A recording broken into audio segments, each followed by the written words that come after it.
Let's talk about IPv6 security and tunneling. First, let's start off with the security best practices for both IPv6 and also IPv4. The first is disable network services that are not needed. So if you have anything running on your server, is it Linux or on your router or something else, disable it if you do not need it. Second thing is disable every interface on a switch and router that is not needed. Or else an attacker could just plug in a cable and join your network. The third part is only use switches that have hardware forwarding, because software forwarding can fail if you encounter a DDoS. That's an attack that's sending a lot of traffic to your site, and if the switch cannot do hardware forwarding, it might break down. Fourth thing is limit network management access to infrastructure.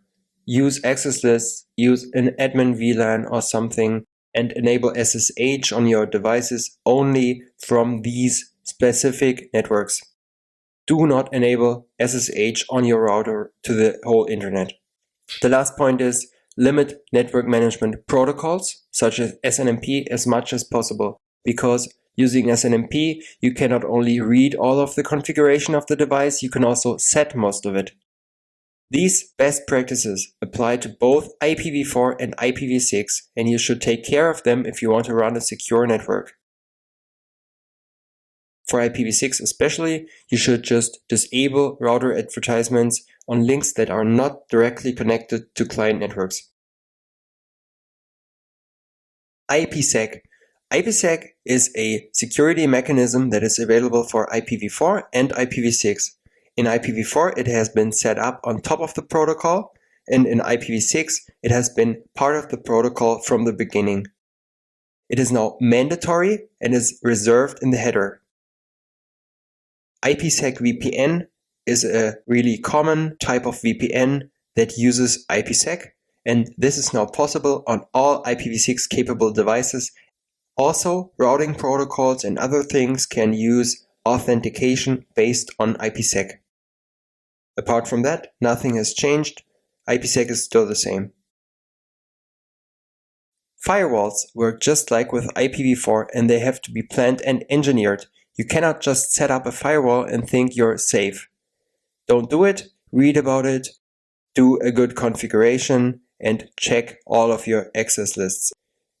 According to best practices, the following ICMP messages should be permitted as per RFC 4890. That's the destination unreachable. It's packet too big for the path MTU discovery. That's time exceeded that you need for traceroute. The parameter problem that checks if the extension headers and destination options are fine. Echo request, which is ping, and echo response, which is also the response to ping.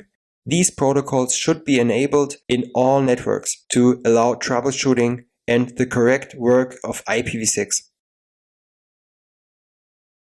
Let's have a look at the recommended security features for a standard network. If you follow the Cisco guidelines, you have a network that's core, distribution, and access. All the clients and servers are connected to access. Then we have distribution layers where all the access switches connect to redundantly. And then we have a core. That's the core of the network. Let's look from top to bottom. In the core, you should use routing protocol authentication, no matter what routing protocol you use. Then in the distribution layer, you should also do routing authentication so nobody hacks in your network. You should also enable unicast RPF, that's reverse path forwarding. You should enable default gateway authentication. You should set IPv6 neighbor discovery binding limit and IPv6 device tracking. And in the access layer, you should enable IPv6 snooping on your switches.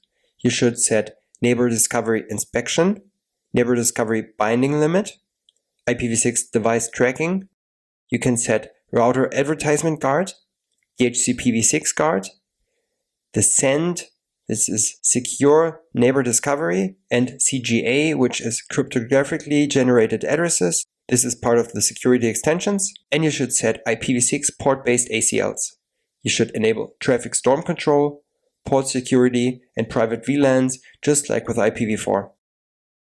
Small thing on the RA guard. This is router advertisement guard.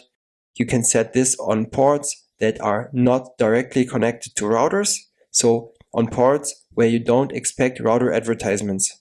A client should never send a router advertisement, or else it might be an attacker and somebody else might use it as a router, and this is a man-in-the-middle attack. DHCPv6 guard is just like with IPv4. You can set a trusted port where the DHCPv6 server is attached, and all other ports should not be trusted. And if there is a DHCPv6 advertisement from a client port, this port should be disabled because it might be an attacker.